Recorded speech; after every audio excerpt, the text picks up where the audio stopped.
for your mind, body, and spirit, and this is your June 2015 forecast. Let me just start by saying and apologizing to all the people that do follow me and my fans.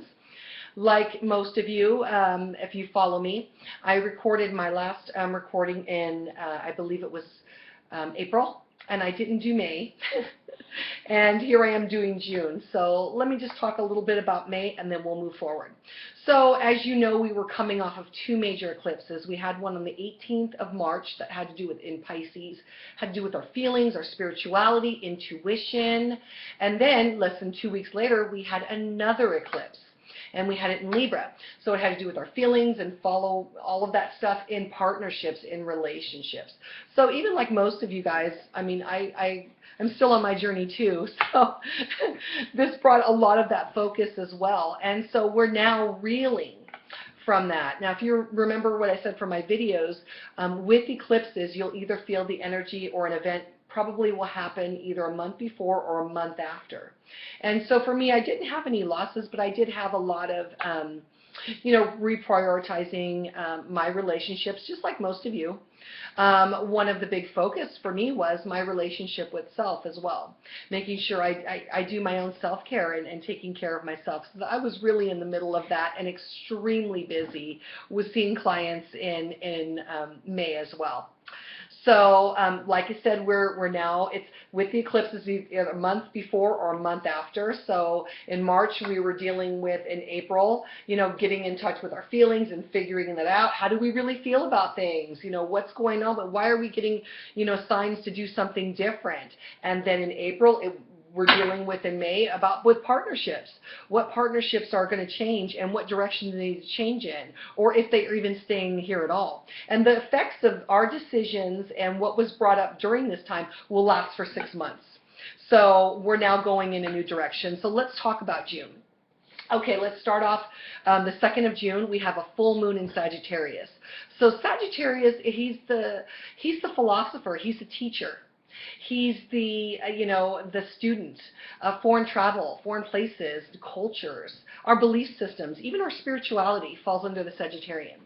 So for us, it is really reevaluating those things in our life. For some of us, it could have a teacher coming in. For some of us, we might become more spiritual or might have to rethink some of our own belief systems. Maybe something that was put on us from childhood no longer serves us. And that's okay. We're adults. We can pick and choose as we please. Then going in after that, we got the 5th of June, Venus, which has been in Cancer, is now entering into Leo. So, we were very sensitive, and that just magnified all of those those eclipse energies. With Venus being in Cancer, it had to do with being the mother. Now it wants to get out of this very emotional side, and it's going to be entering into Leo on June 5th. And that's going to bring some excitement.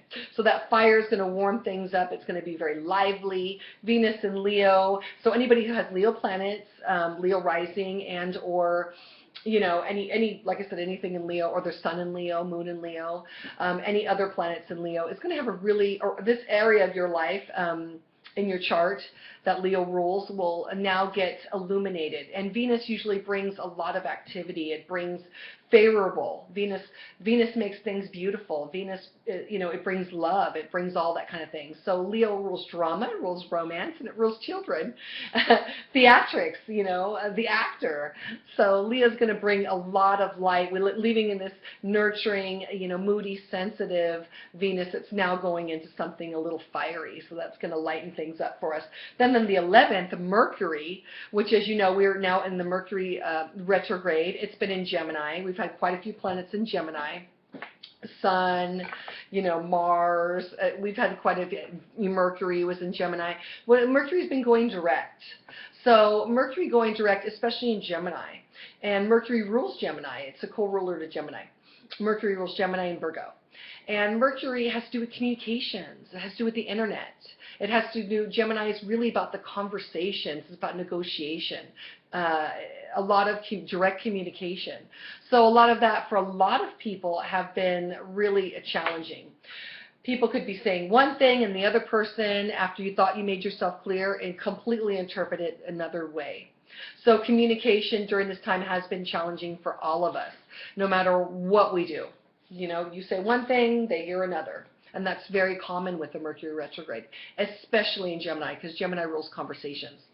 So there's all this energy in Gemini, going here, doing there, doing a lot of different things, because Gemini loves a variety. It is very light. It's an air sign, so it's a thinking sign. It's intellectual.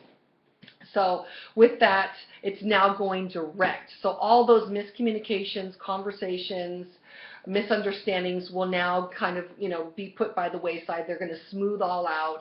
Everybody's going to be on the same page after the 11th. It goes direct on the 11th, so it'll be stationary for a few days. It'll just stop its retrograde motion. So by the 13th, the 14th, and the 15th, it's completely direct, and we're now on our way. Now, on the 12th, unfortunately, the very next day, Neptune, which is in Pisces, then begins a retrograde motion.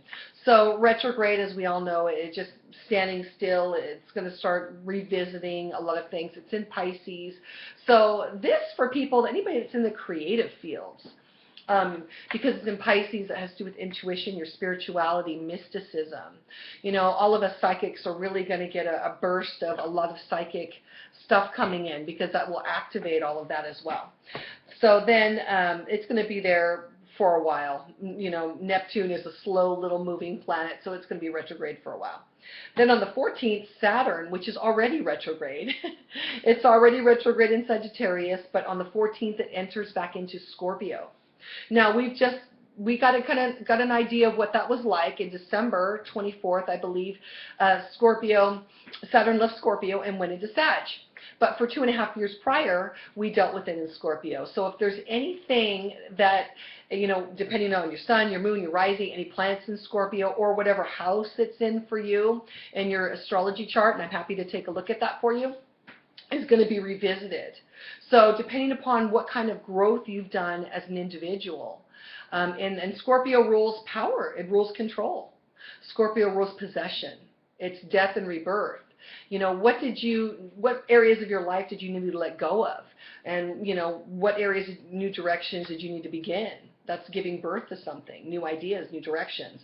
Also transformation and regeneration. You know, what did you learn through this period, and what part of your life or you as a person did you transform? And did you go in, if you didn't do what you were supposed to do, and you still need further growth, Saturn's going to be visiting that. So it's going to go back in and do a check and balance on you to make sure whatever area of growth it hits you in, that you did all your work and you grew, and if you didn't, you're going to be feeling the effects of that. So keep that in mind. On the 21st, then we begin, the sun goes into Cancer, the illumination of the mother, the Cancerian energy. So this will slow things down coming off of Gemini. Gemini is so airy, out and about, doing everything, and then we're going to start doing some more self-care, because illumination of the mother will come in, more nurturing, you know, that. So, and we'll also beginning our summer time. Now on the 24th, you've got two things happening on the 24th. Chiron, the healer, it's in Pisces now, so that's also activating that Neptune, and it's also going to be going retrograde in Pisces. So whatever needs to be healed, and this I really feel like this is going to bring a lot of karmic, past life, things will come through, especially if you've got Neptune and Chiron together, both retrograding. So keep a lookout for that. See how, and both Pisces sun, moon, planets, Pisces rising, you know, you'll be feeling the effects of these planets. Even though they're outer planets, we do feel the effects of them. They don't move very fast, but when they do move, we feel it. So keep a lookout for that. I really feel there's going to be some past life things, influences there that will be revealed to you, probably psychically or intuitively. So pay attention and see what needs to be healed. Then we've got Mars that was in Gemini, is now moving into Cancer. So like I said, things are going to slow down for us. It's moving into a very nurturing, very emotional planet. So anybody with Cancer moon, sun, planets in Cancer, Cancer rising, your action, your movement, the way that you handle yourself is going to be more, instead of being more logical where it was in Gemini, it's now going to be more emotional. It's going to be more feeling oriented. You're going to go with what feels right to you instead of what you think. What you think, or what you kind of process, will move out of that head. You'll move from your head into more of your heart. You'll move into your, how things feel. Okay? And so that is your astrological forecast for July. Now let's talk about some numerology. So we went the last the last month I did was April, and April was a 3-month. It had to do with communication. And it was so interesting because we were doing a lot of communication and creative expression. Well, then May was a 4-month. So when we think of a 4, we think of 4 walls. 4 it stands for stability and power, but in every influence there's a positive and then there's a negative. 4s work very hard. So anybody has 4 in their number, or they are a 4, these are hardworking people. They don't know any other way. Nobody works harder than them. For those of us who don't have 4 in our numbers, but everybody experiences a 4-month or a 4-year. This particular month of May was a 4-month. So this was a lot of pressure. It was confining and restricting, 4 walls, if you can, picture that. Heavy financial challenges, family problems, work restrictions, different things like that kept you kind of feeling confined. Okay? And so that was the 4-month. Well, this month in 5, we still have the 4 walls, but we have a little door to escape. So this month is a 5. So the 5 energy, that's a house of true love, your 5th house. That's your children. That's your, your house of what you really love to do. Now, coming off of the eclipses, that really makes sense. We really thought about our feelings in April. That all became very magnified, and we really had to have conversations with ourselves first, because we have to process our own stuff. And then, in March, that hit us in April, and then in April and May, we started thinking about our partnerships, which stayed, which needed to go, legal issues. Libra rules legal, it rules partnerships, it rules marriage, it rules the give and take of those things, justice, beauty. And so now, whatever decisions we make, we're now moving forward. And so now with moving forward, the 5 is going to lighten things up. The 5 brings a lot of conversation. It brings a lot of fun. We're now taking care of ourselves. We're giving ourselves now what it is we really need, because we now understand what we really need. So this month is going to be a 5. It's going to be fun. It's going to have you chasing after your heart desires, more interaction with children. That 5th house rules all of that. Okay? So now let's talk about our tarot. Let's see how we do this. And I have, for those of you that can't tell, I usually do readings. I usually keep the Holy Blessed Mother with me. I usually have my 2 little antennas, my crystals, and then I carry salt. Now you can't see this, and I'll see if I can put it down so you can. There's my salt, and here's my candle with water. So the reason I use that, and I also have my sage here with me as well. Being a psychic, a very strong one, and a medium, I do pull in spirits quite a bit. So I like to keep my space clean, and I need to leave some water right here for the spirits to drink, and a candle to when they do show up, because natural light actually attracts spirits. And so they need water, and then they need salt. Salt keeps my area clean, and it also gives them something to taste. So spirits really like salt, and they like water. Water keeps you safe, keeps them safe, and keeps you protected with the salt. And of course, your any sort of, for me, the Blessed Mother or my Archangel Michael seems to be a lot of really good juju for me when I do my work. Okay, yes, we talked about, so those people who are still in relationships, partnerships are going to be reevaluated. There were some sudden changes I'm picking up. Definitely some sudden changes. Please watch your finance. You're still coming into needing to be careful with your finance. It shows us the struggles that we've had to be strong and some challenges. Let me put that there. Okay, so Strength card reverse. It had to, was really coming, and we're coming off of May. This is what's all past. Just barely escaping. There has been some changes. For those people that have gone through some work challenges. Also, the 4 of Chalices also says, some changes. There is still some restructuring. And that has to do in partnerships. There's your partnership, the Two of Cups, okay? And I'm really feeling like this is both work and relationship as well. For some, if they're waiting for legal decisions, those decisions will be finally resolved. So any sort of legal things that you have pending will be resolved, and they will be handled this month. Everything will be signed. It'll go through. So whatever was pending, we'll now see it through. And it looks like, we're just escaping. We've made some challenges and gotten rid of some things that no longer serve us. And I can definitely tell that there was some pettiness that probably has to do with the legal stuff. Because the devil usually brings, things that were hidden, pettiness, addiction, and I'm really feeling more pettiness, so I got to go with that. And then also the Six of Wands. I don't know if you can see that, but the lion is eating, so we just narrowly escaped. We now can rest.